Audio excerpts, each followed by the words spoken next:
안녕하세요, 믿음의 형제자매 여러분.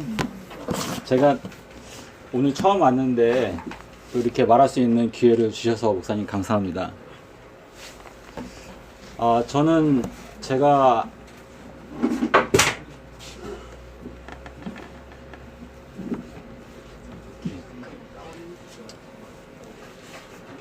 오늘 주제의 말씀에 대해서 저희가 생각해 볼 때 참 저희가 좋아하는 말씀입니다. 왜냐하면 제가 지난 6년 동안에 제가 하고 있는 예언의 말씀이 한 가지가 있습니다. 그런데 제가 예언을 말하면 사람들이 다 굉장히 저를 적대시해요. 그래서 이제 저도 마음 가운데 고민도 많이 하고 과연 내가 믿고 있는 것이 하나님의 뜻일까 자문도 많이 했습니다.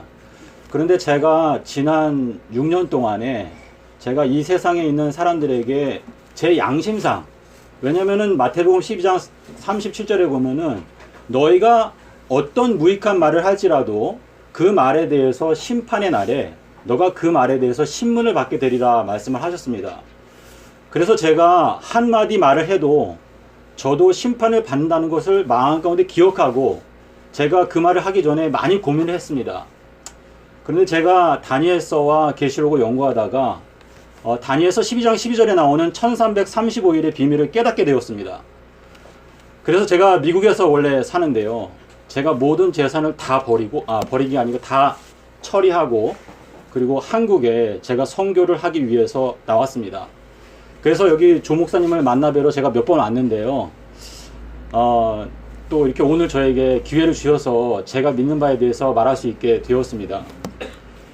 이 예언의 은사라고 하는 것은 하나님께서 이 말세에 저희들에게 주시는 은사인데, 이 예언의 은사라고 하는 것은 성도들에게 덕을 끼치기 위해서 예언을 주신다고 그랬습니다. 하지만 방언이라고 하는 것은 믿지 않는 자들에게 하나님을 증거하기 위해서 방언의 은사를 주신다고 그랬습니다. 그런데 사도 바울은 말하기를 너희가 깨달은 마음으로 5마디 말을 하는 것이 깨닫지 못한 마음으로 1만 마디 방언을 말하는 것보다 낫다 라고 말씀을 하셨습니다. 그래서 저희가 이 성경의 말씀은 마태복음 13장 11절에서 말씀하시기를 예수님께서 제자들에게 이렇게 말씀하셨습니다. 천국의 비밀을 아는 게 너희들에게는 허락이 떨어졌는데 저 사람들에게는 허락이 떨어지지 않았다 라고 말씀하셨거든요. 그래서 이 말세에도 고린도전서 1장 27절에 보면 이렇게 말씀하셨습니다. 너희들 중에, 사도 바울이 말하기를 그 선택받은 주님의 자녀들에게 말하기를 너희들 중에서 세상적으로 능력 있고 부하고 뭔가 뛰어난 사람들이 많지 아니하다. 하지만 하나님께서 너희들과 같이 비천한 사람들을 택하셔서 이 세상에서 지혜롭고 권능 있는 사람들을 부끄럽게 할 계획을 갖고 계시다 라고 말씀을 하셨습니다. 그래서 저희가 이 하나님의 말씀을 깨닫고 이해하기 위해서는 첫 번째는요, 잠언서 1장 7절에 말씀하신 대로 여호와를 경외하는 마음이 필요합니다. 예수님께서 말씀하시기를 내가 너희에게 이른 말이 영이고 생명이다 라고 말씀을 하셨습니다. 이 성경 안에는요, 예수님께서 하신 말씀이 있고 또 사도 바울이 한 말이 있습니다. 하지만 저희가 사도 바울의 말은 로고스라고 부르지 않습니다.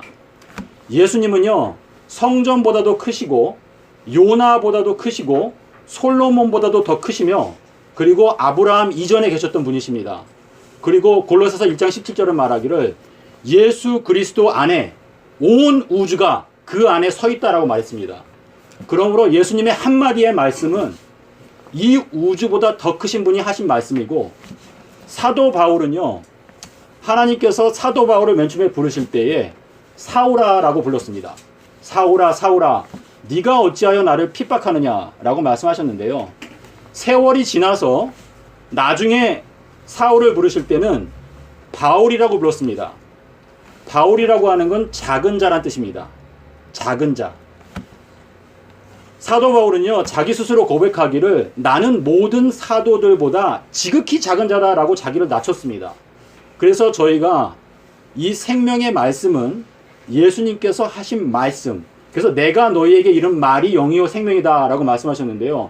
예수님께서 나사로에게 말씀하실 때 나오노라, 무덤에서 나오노라 할 때 예수님이 나오는 것이지 베드로가 말하거나 사도 바울이 말한다고 해서 나오는 것이 아닙니다. 예수님께서는 생명의 왕이십니다. 그래서 저희가 이 말세에 그 변화산에서 예수님께서 변화되셨을 때 오직 예수밖에 보이지 않더라 라고 말했는데요. 우리 기독교가 이 마지막 시대에 개혁하는 가장 핵심은 오직 예수라고 하는 원칙을 세워야 한다고 생각합니다. 제가 이 예언을 깨닫게 된 과정에 대해서 잠깐 말씀을 드리겠습니다. 제가 양심의 손을 얹고 모든 기독교인 형제 자매들 앞에서 제가 증거하는 것은 이것입니다. 예수님께서는 서기 30년도 수요일에 돌아가시고 목금토 3일 밤낮 땅속에서 계시고 일요일에 부활을 하셨습니다. 다시 말씀드립니다. 서기 30년도 수요일에 십자가에서 죽으시고 목요일, 금요일, 토요일 3일 밤낮 땅속에서 지내시고 일요일에 부활을 하셨습니다. 그리고 이 말씀은 마태복음 12장 40절에 나오는데요. 이 마태복음 12장 40절의 이 말씀이 다니엘서 12장 12절에 나오는 1335일의 비밀을 풀 수 있는 황금 열쇠입니다. 그리고 저는 왜 그것이 열쇠인지에 대해서 여러분께 설명을 드릴 수 있습니다. 예수님께서 이렇게 말씀하셨습니다. 마태복음 16장에서 내가 이 반석 위에다가 나의 교회를 건축하겠다라고 말씀하셨습니다.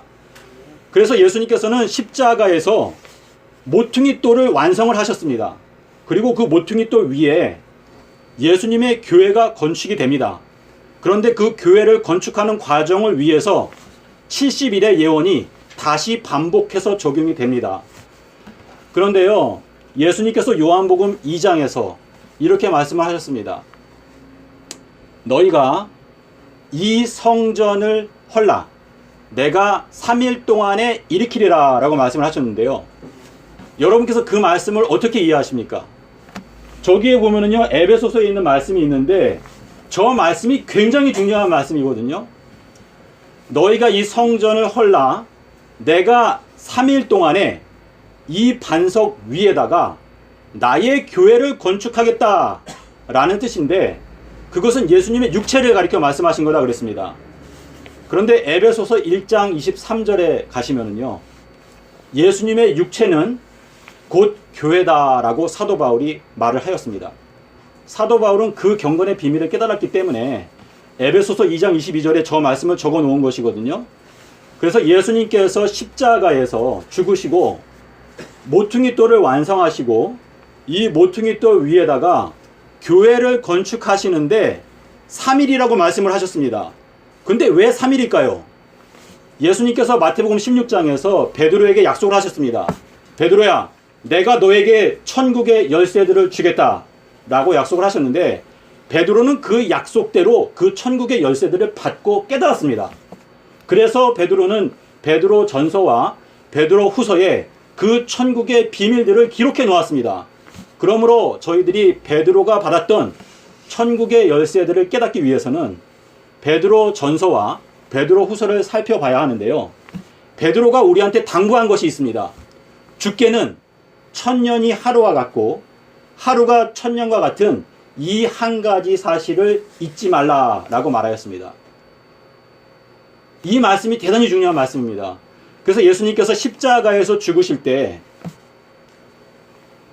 죽으시기 전에 요한복음 2장에서 너희가 이 성전을 헐라 내가 이 반석 위에 새 예루살렘을 3000년 동안의 건축을 마치겠다 라고 하는 건축 계획을 발표하신 것입니다. 저희가요 골로새서 2장 3절에 보시면은요, 사도 바울이 분명히 말했습니다. 예수 그리스도 안에는 지식과 지혜의 모든 보화가 그 안에 감추어져 있느니라 라고 말했습니다. 그러므로 저희가 예언의 말씀을 깨닫기 위해서는요, 예수님의 생애를 정확하게 알아야 돼요. 예수님께서 아기로 태어나셨을 때 이스라엘 사람들이요, 예수님이 태어나신지도 몰랐어요. 그때 헤롯 왕이 그 지혜로운 사람들이 동방에서 왔을 때 그 얘기를 딱 듣고 온 이스라엘이 소동을 했다고 그랬습니다. 예수님이 태어났어? 소동을 했어요. 그때도 예언을 깨닫지 못했기 때문에 예수님이 오셨으나 알지 못했습니다. 그런데 이제 예수님의 재림이 저희들의 눈앞에 있는데요. 예수님의 재림을 저희가 깨닫기 위해서는 예수님의 초림을 정확하게 알지 못하면 재림을 깨달을 수가 없습니다. 예수님께서 몇 년도에 태어나셨는지, 예수님께서 언제 마리아의 자궁에 임신이 되셨는지, 예수님께서 언제 돌아가셨는지, 예수님께서 무슨 요일에 돌아가시고 무슨 요일에 부활을 하셨는지, 이러한 내용에 대해서 성경에 다 답이 있습니다.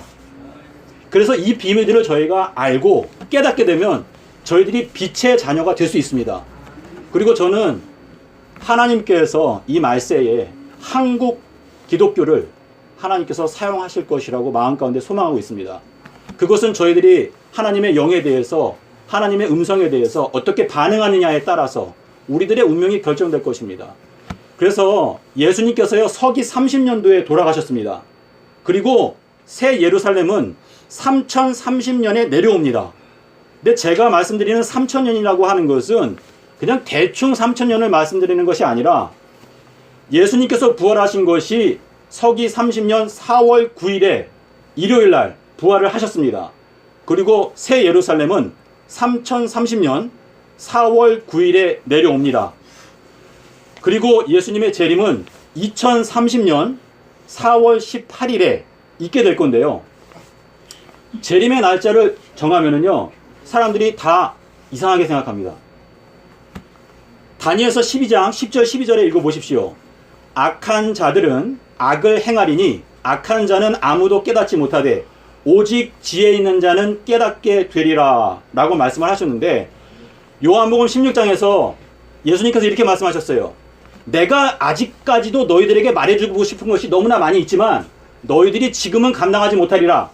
그러나 진리의 성령이 오시면 그가 너희들에게 모든 진리들을 가르쳐 주시고 그가 너희들에게 장래에 일어날 일들을 알게 하시리라 약속을 하셨습니다.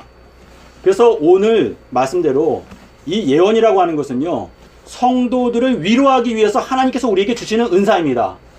그런데 예레미야서 28장에 보면 이렇게 말했습니다.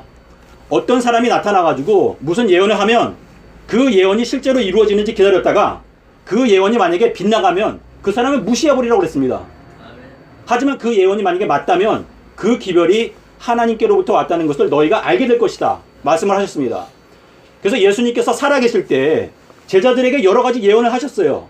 그러면서 뭐라고 말씀하셨냐면, 내가 이것을 너희들에게 미리 알려주는 것은 그 예언들이 이루어질 때에 너희들로 하여금 내가 말한 것을 믿게 하기 위해서 내가 미리 말해주는 것이다 이렇게 말씀을 하셨거든요. 그래서 계시록 12장 17절에 보시면은요, 하나님께서 이 말세에 선택하시는 하나님의 참된 남은 백성의 특징이 나옵니다. 그것이 무엇인가 하면 첫 번째는 하나님의 계명을 지키고 그리고 예수의 증거를 가진 자들이다 그랬습니다. 그런데 예수의 증거는 예언의 성령이다 그랬습니다. 그래서 하나님의 남은 백성들은요, 예수의 증거, 다시 말해서 예언의 은사를 받게 됩니다. 그래서 사도 바울이 말하기를, 나는 너희들이 방언을 말하는 것도 좋지만 나는 너희들이 특별히 예언하기를 더 원한다 라고 말씀을 하신 것입니다. 제가 재림의 날짜를 2030년 4월 18일로 정했는데요, 그거는 제가 제 욕심에 따라서 정한 것이 아니고 다니엘서에 있는 7인봉을 깨닫게 되었습니다.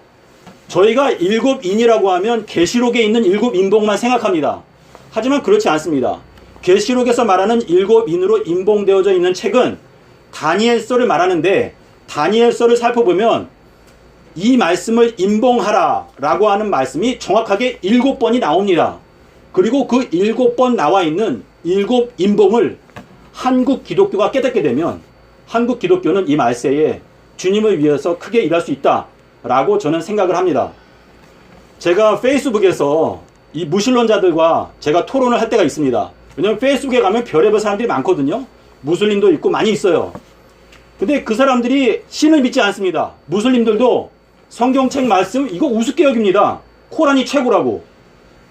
제가 그래서 무슬림들에게 이렇게 말했습니다.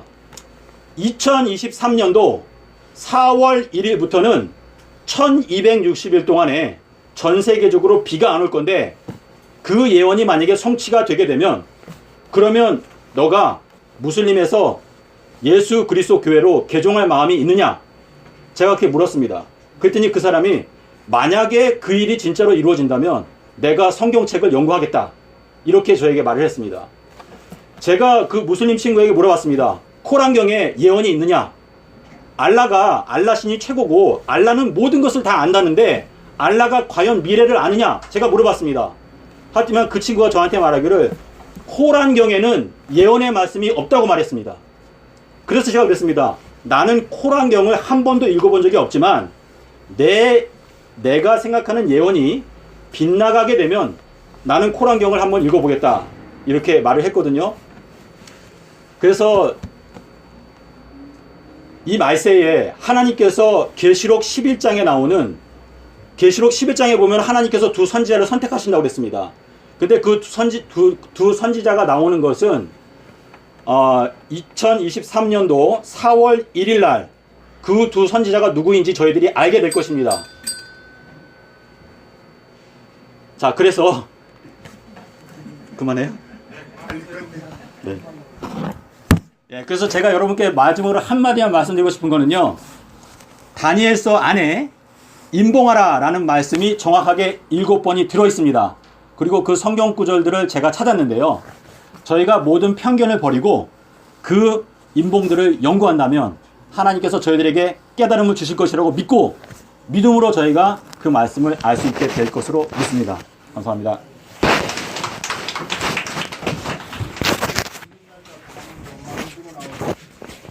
재림 날짜요?